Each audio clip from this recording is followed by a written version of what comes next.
And so, but that sounds like I'm deflecting a lot. Like I think one of the things I've learned the most over the couple of years since even this thing was announced, because the back and forth lawyer stuff was going on for years before it was actually even announced.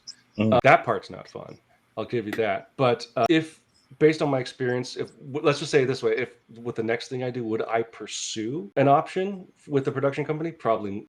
Just because, not because it's good or bad. It's one, the way it works with a lot of creators. I think was recently, Danny, you announced like you're producing a short or a movie based on Ice Blade, right?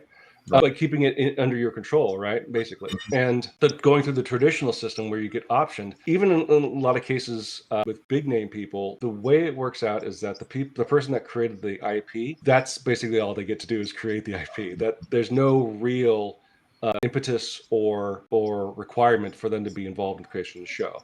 Like obviously things worked out with like Robert Kirkman, right? And Todd McFarlane got to do that Spawn show because he was a millionaire, right? He was basically in control. Yeah, but in a lot of cases, like it's like the way the contract works is like we want to option, which basically means temporarily buy or own the TV and film rights for your work, and we have a certain amount of time where we can make that happen. And so that just because of how that transaction works, they have no obligation to actually consult with you, right?